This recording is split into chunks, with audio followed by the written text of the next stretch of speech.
Assalamualaikum warahmatullahi wabarakatuh. Bismillahirrahmanirrahim. Alhamdulillahilladzi ahyana ba'dama amatana wa ilaihin nusur. Ani Ibni Abbasin anna Nabiyya sallallahu alaihi wasallam qala tasafahu yadhabil ghillu an qulubikum rawahul Baihaqi.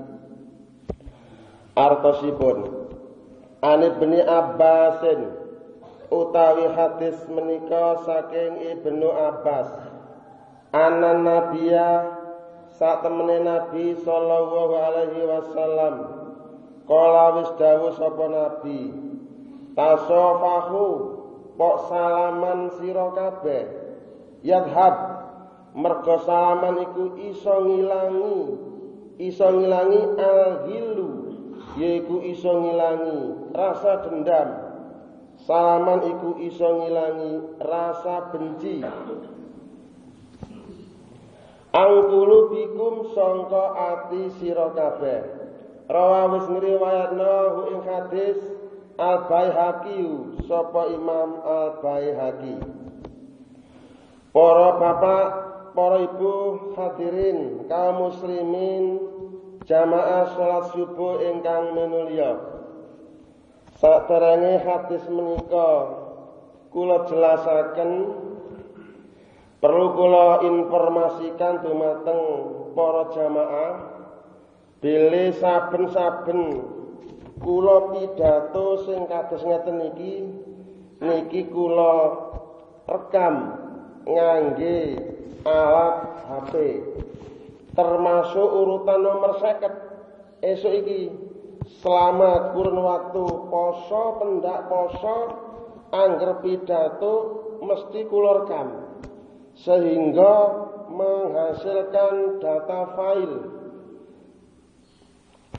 Maka sebab itu hasil rekaman pengajian seperti ini itu bisa diputar ulang, bisa diputar di televisi, bisa diputar di komputer, laptop, HP, bahkan bisa diputar di dalam internet. Pramila saking menika kangge para bapak saha para ibu sing kira-kira seneng ngringeno pengajian bertemakan fikih saged hubungi kula, saged njaluk CD-ne sebab saged diputer wonten ing griya-griya panjenengan asal nggada CD, nggada televisi menika saged dipun putar kembali. Dan setiap 50, setiap setahun itu rencananya akan saya bukukan pidato-pidato kados ngeten iki kan sampun kula konsep niku badhe kula cetak menjadi sebuah buku, badhe kula warisaken dumateng generasi muda di belakang saya, sehingga pidato seperti ini tidak hilang begitu saja, tapi ada bekas, ada efek dari setelahnya. Para hadirin, saat jenipun hadis kala wau pendek, hadis kala wau saya temukan atau saya baca dalam sebuah buku yang berjudul Tim Majelis Tarjih dan Tajdid Pimpinan Pusat Muhammadiyah, Fatwa Tarjih Tanya Jawab Agama, jilid 5 halaman 47.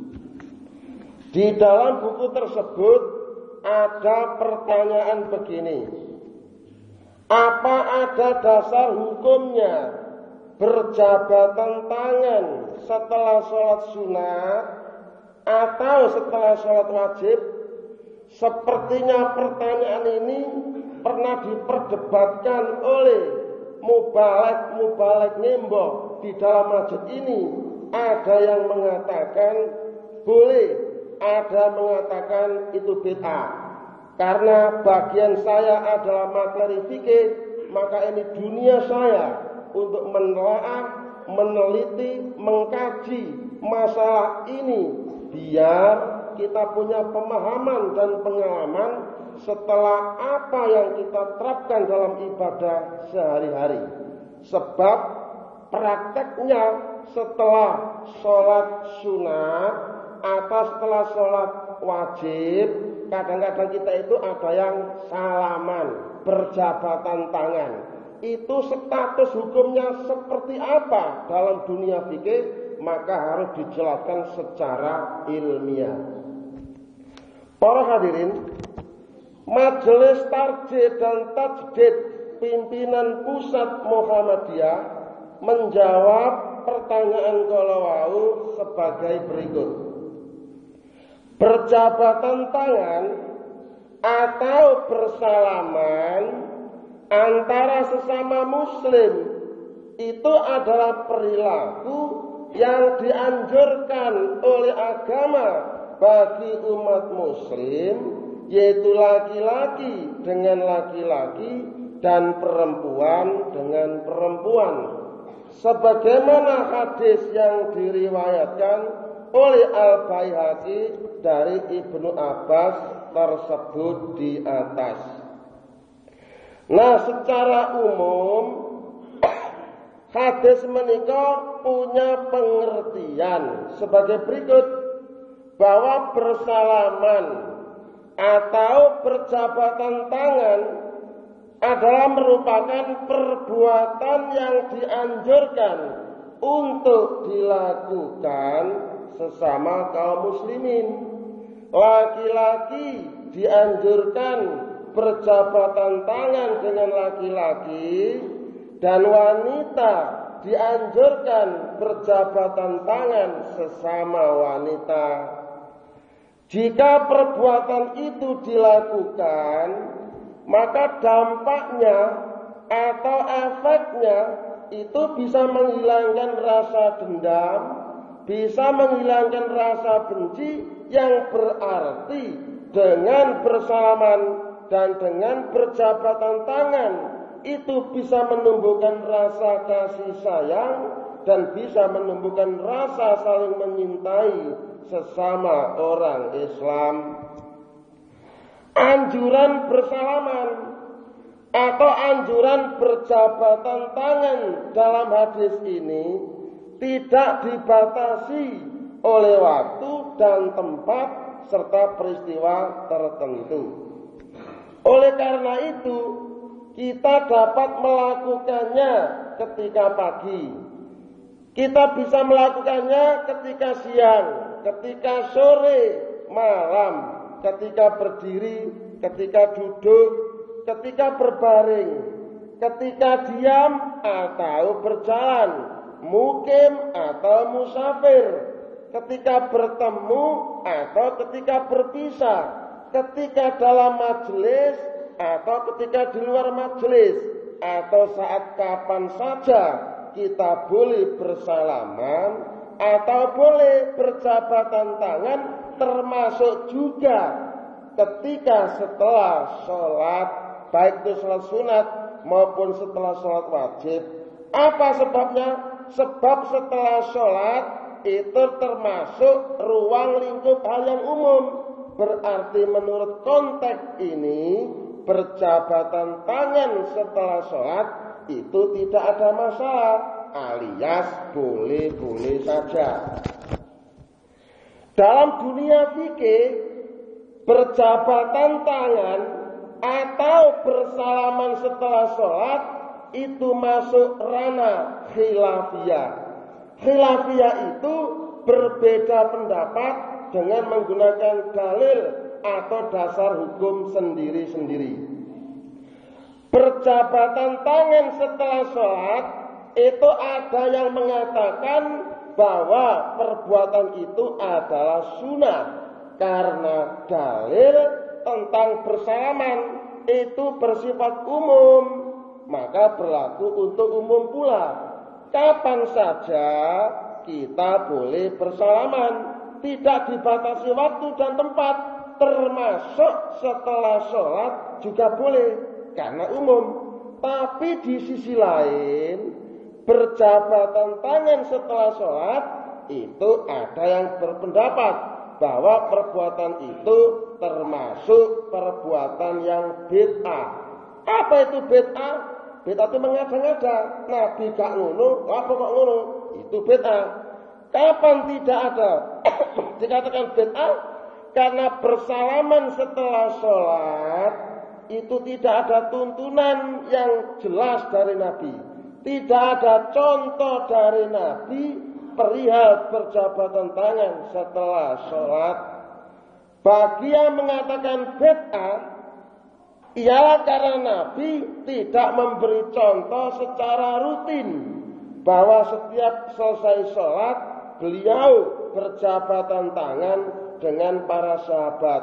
Tidak, Nabi tidak melakukan berjabatan tangan secara rutinitas setelah sholat. Nah, karena Nabi tidak menyontohinya, maka berjabatan tangan setelah sholat bukan dianggap syariat agama.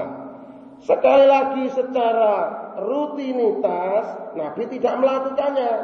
Setiap selesai sholat sunat atau setiap selesai sholat wajib, Nabi tidak melakukan hal itu. Karena itu, atau berdasarkan peristiwa itu, pengalaman itu, maka ada orang mengatakan, wah itu bid'ah, Nabi gak ngono lah, kok aneh-aneh kok ngono-ngono barang. Dari sini saya selaku penelaah fikih, maka perbedaan pendapat tersebut saya kemas menjadi sesuatu yang bisa diterapkan dalam perilaku ibadah. Bagaimana? Bagi saya pribadi, perbedaan pendapat ini saya ambil secara jalan kompromi. Jalan kompromi bagaimana? Engke menika berjabatan tangan setelah sholat, jika perbuatan itu niatnya disandarkan kepada perbuatan Nabi, dalam kata yang lain, wong Nabi yang ngono, aku yang melu ngono, sehingga seolah-olah bersalaman setelah sholat adalah ibadah yang terkait dengan sholat itu sendiri. Maka jika seperti itu, itulah tindakan yang salah, itulah tindakan yang keliru.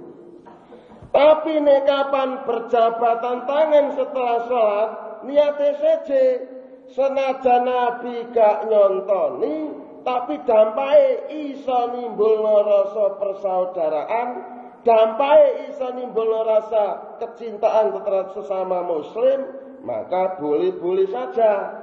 Asal orang yang kita ajak salaman itu tidak pada waktu sedang khusyuk berzikir.